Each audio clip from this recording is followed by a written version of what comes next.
निर्वाण है। मैं MBBS MS master of surgery degree है मेरे पास, और मेरा अपना एक पेट्रोल पंप भी है जो कि पिपरिया में रन करता है। कल मैं वहीं से लौट के सुबह अभी आई हूँ। उस प्रोग्राम के लिए स्पेशली मैंने उसके सारे काम को रात में निपटाया और सुबह 5 बजे मैं यहाँ जबलपुर आ गई थी।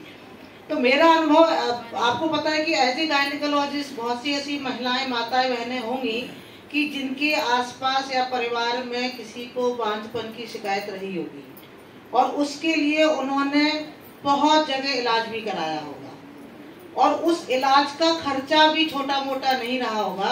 लाखों, 2 लाख, 2.5 लाख, 3 लाख एक आम बात है और इलाज का रिजल्ट भी सालों नहीं आता है। ये तो मैं आपसे पूछ रही हूँ क्योंकि मेरे पास तो पेशेंट आते ही तो मुझे तो पता ही है, लेकिन मैं आपसे पूछ इसलिए रही हूँ कि कोई ना कोई ऐसा उदाहरण आपके गांव मोहल्ले में होगा।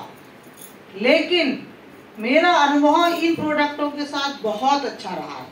मुझे भी किसी ऐसी हमारी मेंटोर थी अजब कली जी, जो कि आशा वर्कर थी। उन्होंने मुझे डरते डरते बोला कि मैडम आप डॉक्टर हैं और आपका तो पेशा ही है कि महिलाओं की बीमारियों को ठीक करना है, महामारी को ठीक करना है, सफ़ेद पानी, वाइट डिस्चार्ज, लिकोरिया को ठीक करना है, प्रेगनेंसी को नहीं हो रही है उसको करवाना है, ये सब तो आपका पेशा है। लेकिन मैं तो एक आशा वर्कर हूँ और मेरे पास कुछ ऐसे प्रोडक्ट हैं जिन्हें आप एक बार ट्राई तो करें। ये सब तो उसने बड़े डरते डरते बोला कि ट्राई तो करें मैडम प्लीज। और बस वो जब उसने मेरे को ऐसा बोला कि आप डॉक्टर होके या करती हैं और मैं तो आशा वर्कर हूँ, RDP पास भी नहीं हूँ, तो मैंने कहा ये गजब होता कहाँ है। मैंने कहा मैं 3 साल MS की डिग्री लेने में ऐसी की तैसी होती है। कोई नरक जानता है नरक क्या होता है? अगर आप नरक को कंपेरिजन कर लो किसी स्पेशलाइजेशन की डिग्री से, इतनी मेहनत, दिन रात 24 घंटे, खाना नहीं, पीना नहीं, सोना नहीं, इतनी मेहनत करने के बाद 2 अक्षर की डिग्री मिलती MS। जब उसने बोला कि ऐसा होता है मैडम, मैं कही गजब होता कहाँ है? बोले कि मीटिंग है आप चलिए हमारे साथ। वो किस्मत मेरी इतनी अच्छी थी कि आज उसने बोला, 3 दिन बाद सर की मीटिंग थी। मैंने कहा भाई मैं तो आऊंगी, तेरी बात तो मुझे रत्ती भर भरोसा नहीं है। मैंने कहा मैं MBBS MS पास डॉक्टर हूँ, मैं इतने इन्वेस्टिगेशन कराती हूँ हजारों के, फिर मैं सोनोग्राफी कराती हूँ, उसके बाद रिजल्ट नहीं आते, फिर मैं 3-3, 6-6 महीने ट्रीटमेंट भी करती हूँ, उसके बाद रिजल्ट नहीं आता। तुम बोल रही कि मैं प्रेगनेंसी करवा देती हूँ। मैंने तीसरे दिन मतलब सारा काम छोड़े और सर की मीटिंग इसी तरह अटेंड की और इसी तरह मैं भीड़ में इसी तरह बैठी हुई थी। सर को क्या पता कौन आया, इतनी भीड़ में सर को क्या मालूम डॉक्टर किरण कौन है।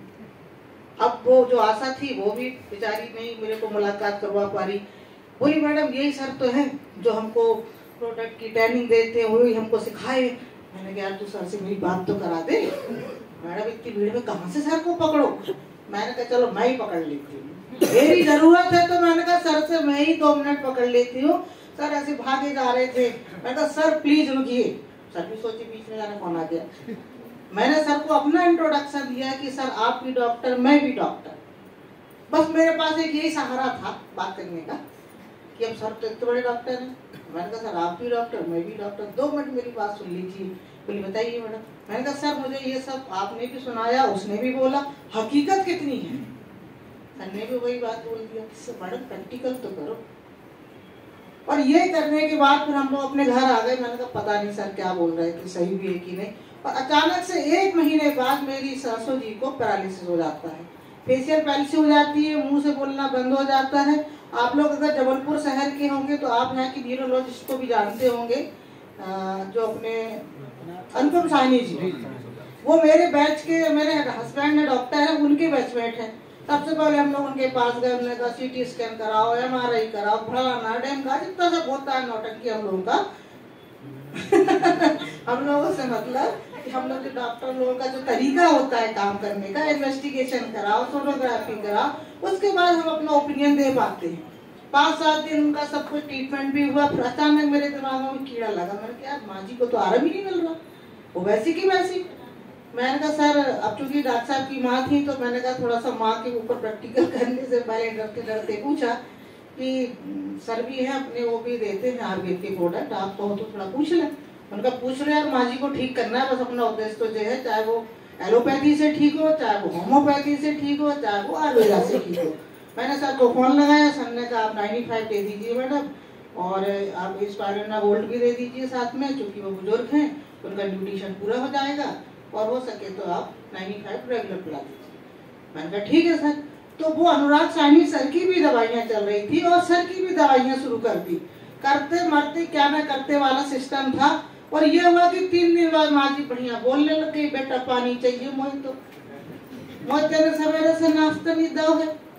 हमने की माँ जी आप बोल रहे हो? बोले हाँ वो तेरी दवाई बड़ी अच्छी है, वो पाउच वाली। मैंने कहा वाह यार अच्छा है बॉस। अपन ने कहा अपन तो न्यूरोलॉजिस्ट बन गए, गायनेकोलॉजिस्ट तो थे ही। इस तरह से बहुत सारी बीमारियां, ये तो एक उदाहरण था। फिर घर में ही हमारे डॉक्टर साहब कोई पाइल्स हो गया, अब वो सर्जरी वाले डॉक्टर से बात की, बोले डॉक्टर साहब चलो ऑपरेशन कर देंगे, 10-20 मिनट में 10-20 हजार रुपया लगेंगे आपके। सर बोले मैं नहीं कराऊंगा। फिर सर मेरे पास आ गए, मैडम अब वो सर बोल रहे हैं कि मैं छोटा ऑपरेशन नहीं करता। ऑपरेशन सभी को डर लगता है, चाहे वो डॉक्टर खुद भी डॉक्टर, पेशेंट डॉक्टर होने के बावजूद भी ऑपरेशन के नाम से डर लगता है। मैंने कहा तो फिर अपन चलते सम्राट सर की शरण में, अपना क्या, अपन तो नए नए जुड़े हुए जाए प्रैक्टिकल और सही।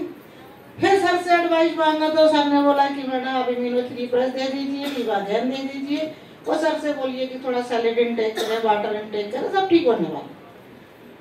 वही फिर हुआ, सर बोलते ऑपरेशन के लिए अब जाना ही नहीं है, सर ने मना कर दिया। मैंने कहा वाह यार वेरी गुड न्यूज। तो इस तरह से मेरे फेथ दिन प्रतिदिन हर मरीज के साथ बढ़ते चले गए।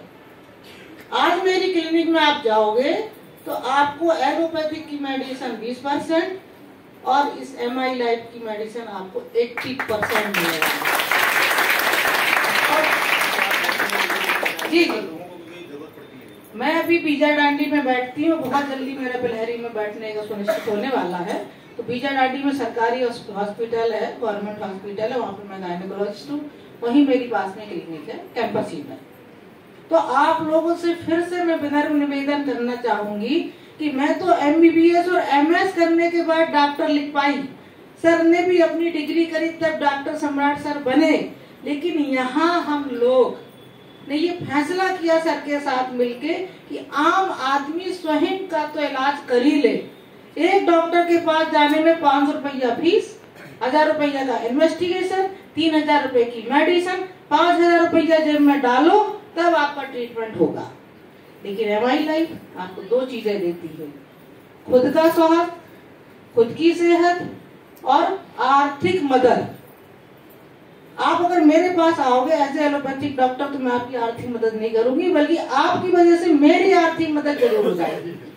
लेकिन MI लाइफ आपकी खुद की मदद करती है, आपके परिवार की मदद करती है, और जिंदगी को ऐसा बदल के रख देती है कि आपने जो सोचा ना होगा वो सब यहाँ होगा। तो माताओं बहनों, मैं यही विराम देना चाहूंगी क्योंकि बहुत सारी बातें सर को आपसे बोलनी है। धन्यवाद। Very much ma'am. और देखिए ये सबसे बड़ी चीज है मैम की, हमारे साथ में काफी सारे डॉक्टर्स हैं और हर तरह के लोग हैं।